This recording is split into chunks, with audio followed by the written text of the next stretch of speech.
Good morning.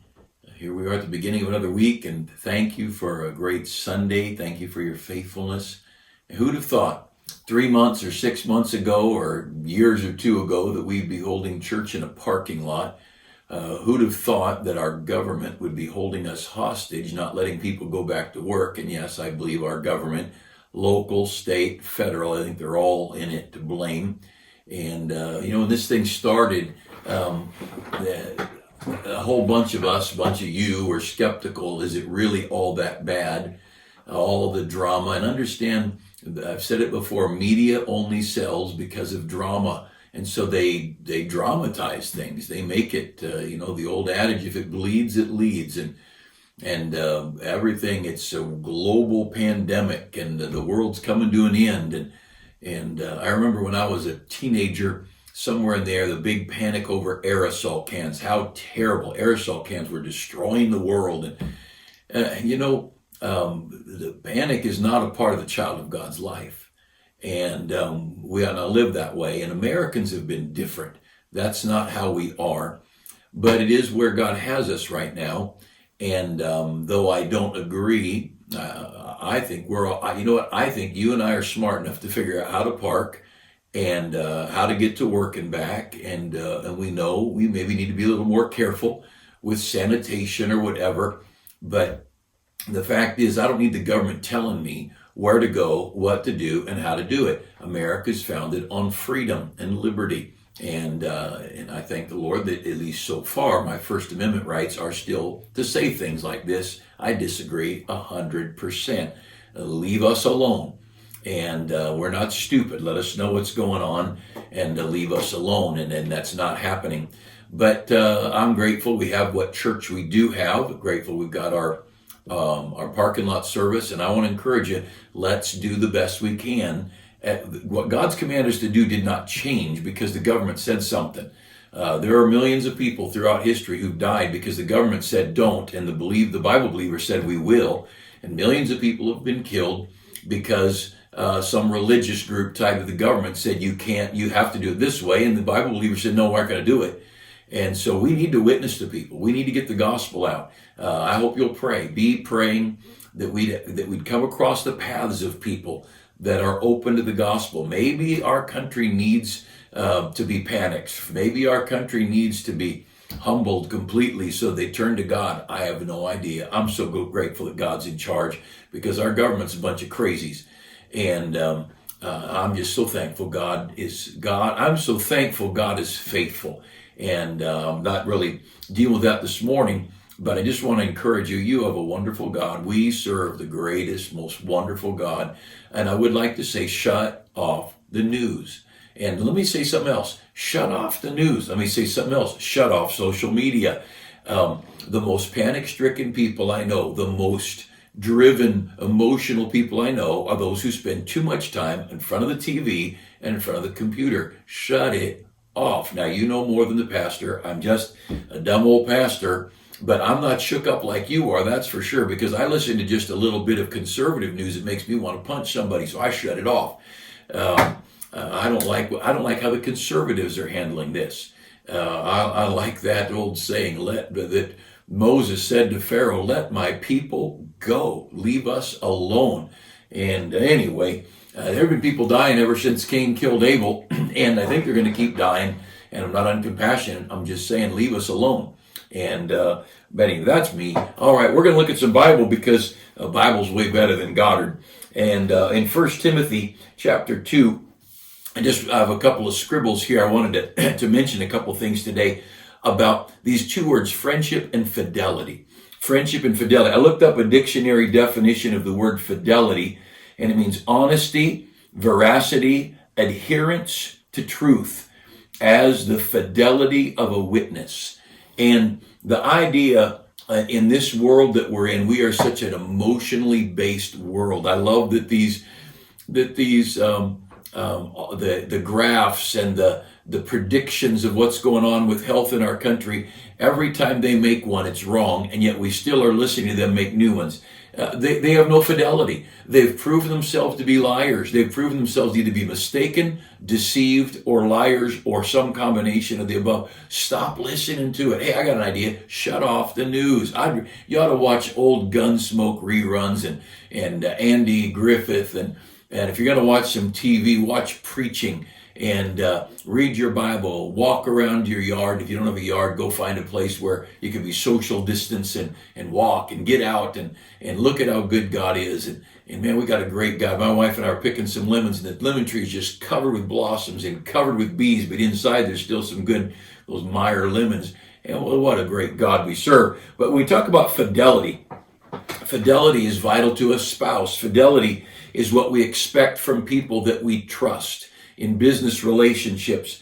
But a sad thing in this world where we are emotionally based, not fact-based, we're feeling-based, not truth-based, and it doesn't matter what truth you present or what facts you present. If I present facts that go against your feelings in this world we're in, not you, but out in the world, they just yell. They'll call you hateful, they'll call you unconcerned, and it's been that way, I guess, for a long time.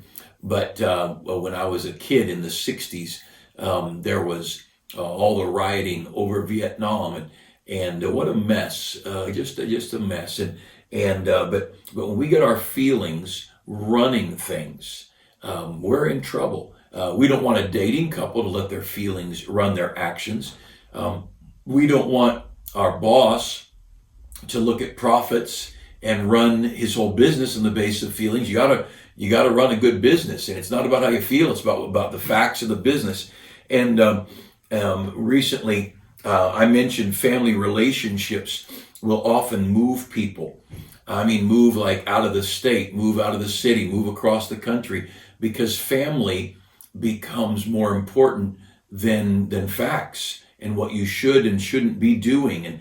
And a lot of times we make decisions on the basis of love. I love this person, therefore I whatever. In Timothy here, in 1 Timothy chapter 2, talking about Adam and Eve, it says in verse 14, Adam was not deceived, but the woman being deceived was in the transgression. See, Eve got fooled. The devil came along and he tricked Eve, and she ate the forbidden fruit. And she gave it to Adam, and he just took it. Now, we don't know all the details, but we know he took it. She was fooled, he wasn't. She was deceived, he chose willfully. And the judgment of God came on both of them. But there's times, this is his wife, and he loved her, and he yielded truth to his love and his friendship and his relationship. He gave up fidelity to the things God had said, his adherence to the truth, in order to cling to a feeling of love and closeness to his wife. And that got us into a lot of trouble over these last 6,000 years.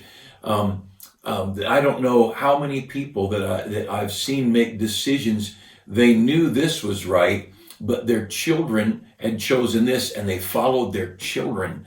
And my kids aren't leading me. They're not leading me geographically. They're not leading me spiritually. They're not leading me socially. Now, if they want to have a birthday party for me, they can lead me to my birthday party. I'm okay with that. But I'm not changing my fidelity because I love my children. If my children are doing wrong, then my children are wrong, and that makes no difference at all to me. Proverbs chapter 23, there's a familiar verse that everybody ought to have right close to their heart.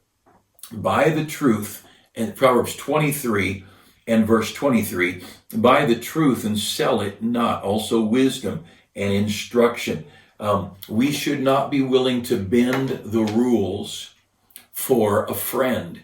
Fidelity to the truth, fidelity, buy the truth, cling to the truth. Friendship is wonderful, but I have seen friends turn on me. I've seen friends that said they'd be by my side, till the end, and I've seen them walk right away, and I've never seen, look, it's just a reality. The facts and truth are not always the things that guide us in our decision making. And when we start considering the decisions that we make spiritually or economically we need to be very guarded. Many Baptists have taken the name Baptist off of their church sign because they think it will get them more people, or friends over fidelity. Now, maybe they never were Baptist anyway. They might not have known why they were a Baptist, but I'm a Baptist. And either we have a Baptist church or we don't have a church, but I'm not gonna change the name. If someone says you'll get more people in your church if you drop the Baptist name, well, I'm not worried about more people as much as I am more truth. And I'm concerned about righteousness. Music, I have got a standard of fidelity to music, to the hymnal, to a Bible. I'm not changing on my King James Bible. These things, I'm going to be fidelity, an adherence to the truth. And if someone says you'll get more people going to your church if you just drop this standard of separation, well, it's either true or it's not. If it's true, I can't change. If it's not, I should never have had it. If it's not true, I've been lying to my people for the last 37 years.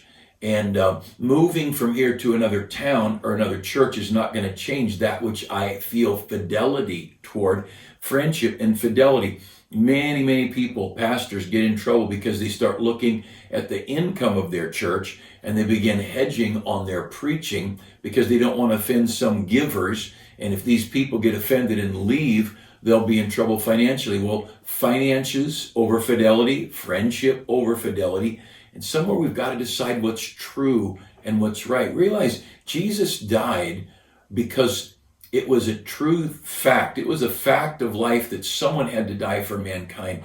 And it had nothing to do with Jesus' feelings. It had nothing to, now I'm not saying he didn't love us, but he didn't love the cross. He didn't love the nails. He didn't love the spear in his side. He didn't love the mocking. He didn't love the harassment he faced. No, see, Jesus, what he did was against everything emotional and physically that's logical. His friends abandoned him, and he could have been the teaching rabbi. He could have been loved and praised by all, but he had a path. He said, I must work the works of him that sent me while it was day. And he set his face like a flint toward Jerusalem. He determined, I must needs go to Jerusalem. He said, I have to go to Jerusalem. I've got to go there. And the disciples said, well, Herod's going to arrest you. And he said, you tell that old fox, I'm going to go there and I'm going to be preaching and I'm going to be teaching. And it was a matter of truth. It was a matter of what had to happen. Many educators, colleges, one of the saddest things, and I've seen wonderful schools that I loved and cared about begin to hedge because they've got to keep their attendance, because you've got students and you've got tuition you need to pay the teachers and to pay for the buildings and the upkeep of the college. And I remember one good school, a really good school that I had some relationship with, and it was a Bible Institute. It was just a good, solid local church, and they had local pastors teaching and quality. And all the teachers were people doing it. So they hadn't just sat in a classroom and throwing out a bunch of facts. These people were in the ministry serving God, and it was a good place. Well, somebody decided they wanted that Bible Institute to be rated as a college in the world of collegiate records or whatever. And I guess you have to have a library of certain size. You have to have so many master's degrees and PhDs on your staff. And so they went hiring people with letters behind their name, with degrees. And they weren't worried whether these guys had ever done anything in the ministry. They weren't worried whether they'd ever practiced what they preached. They just needed the degrees so they could be a college. Well, they got their way and they became a college. And you know what? The college from then on was never the same. I know colleges that had strong standards and convictions for soul winning and separation and holy living. And as the questions of finances came in, they kept the same rules, but they quit enforcing those rules. And they quit standing to stand for this Bible. And if standing for this Bible costs us students, then it's time that we have fewer students, and we've got to depend on God. And again, colleges are a very difficult thing. I'm thankful I don't have a college, especially with all this COVID-19 Chinese flu nonsense. What do you do with your college students? And they're paying tuition. You need their tuition, but you owe them an education, and how awkward, how difficult that is. Excuse me. When we were in Jerusalem, we when we were in Jerusalem, my wife and I were at a dress. We were walking with 2 or 3 couples, maybe 4 couples, in the old section of Jerusalem. And there was a dress shop, and it was titled something like Modest Apparel. And so we all wandered in there, and the girls wanted to look at what clothes there were. And I'm just standing around while the gals are shopping. And the owner of the shop came over, and a guy younger than me. And we began talking a little bit. And he said, "So, are you a religious group?" I said, we are. He noticed all the gals were in modest length skirts and dresses. And he asked if we were Holiness or Pentecostal. I said, "No, we're Baptists." And he named a church in America. He said, "Well, I knew you weren't this, because they're the ones that you go to the church and nothing changes. You go in one way and you come out the same way." And it was a pretty funny comment he made, that as a person in Israel, he saw the compromise life of a major group of American churches.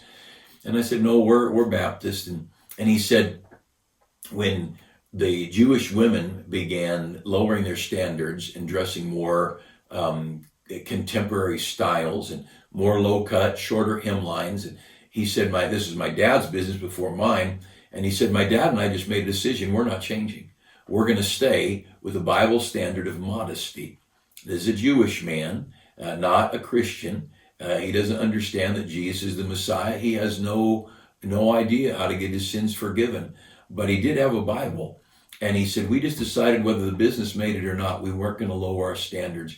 And this store was filled with modest clothing in a world that was going more contemporary. And I was so honored just to get to visit with this man who had some kind of serious, honest convictions. And it's such a rare thing. See, in Hebrews chapter 11, we've been looking there a little bit on our Wednesday Bible studies on faith. In Hebrews chapter 11, it talks about Moses. And we didn't spend a lot of time on this in our Bible study. But in Hebrews 11 and verse 26, it said of Moses that he esteemed the reproach of Christ greater riches than the treasures in Egypt. Here Moses was, and Moses said, "You know what? I'll take the reproach and be with the people of God rather than take the riches and the treasures of Egypt." He esteemed, or he lifted up the reproach. You see, the mocking, the ridicule, he esteemed that reproach, and he esteemed it greater than riches. And you know what? I've had a lot of friends over the years change, and for some years they had this, and then they changed here, and they changed here, trying to get along. You know, they got teenagers, and it was too hard as a dad to have standards. Or their church was losing young people, and so they brought in the rock music, and they quit preaching on separation. And you know what? I esteem the reproach of Christ. I lift up the fact that I'm different, and I don't look down on anybody else. I hope every church in our community that preaches the gospel does well. I want them to do well. It's a huge area. We're not reaching this whole community. We need churches preaching the gospel.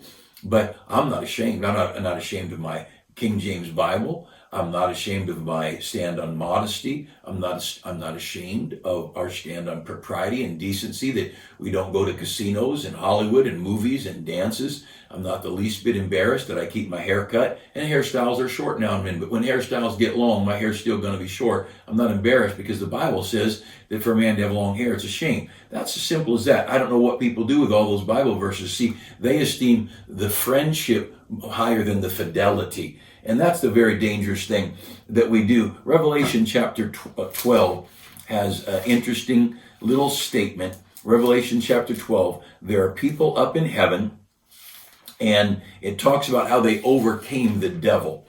In Hebrews chapter 12 and down at verse 11, it says, and they overcame him by the blood of the Lamb and the word of their testimony. And look at this, and they loved not their lives unto death. These people had been murdered for their faith, and they were in heaven And they were so proud that they loved not their lives to death. Now, this world of Christians that are juggling what they believe to keep a friend, they can do what they want to do, but if we're saved, we're going to be in heaven together one day. And I don't want to be ashamed that I lifted up a friend more than fidelity. I don't want to go there. I just can't do that. And if one of my children were to choose to go a wrong path, I would still love them, but I wouldn't condone what they did. And I certainly couldn't endorse it. I couldn't help them. I wouldn't back them. I heard somebody say one time, well, we've got to back our children. I think I wouldn't have to back our children. If my child became a murderer and a bank robber, I'm not going to back them. And if my child chooses to go away from the things of the Word of God, which certainly they can, they're human beings, they're adults, and they've got their own mind and their own heart, and they have to decide what they believe. But I've decided what I believe. And if our church decides they want something different than me, they can get another pastor. It would be so easy to get another pastor here. We've got the greatest people. But you know what? This is what I am. And I thank you, faithful members of our church, who stood by me and stood with right and decency and good and soul winning and bus ministry. And somehow, through your generous giving, we've kept the bills paid. How in the world? I do not know. Somebody is doing extra, and thank God for it. But this friendship or fidelity thing, let's think through this thing. Does the truth matter? Are we going to love our lives, or are we going to love the truth? And it's all up to us. Friendship or fidelity. Let's go through our week lifting up right more than anything else.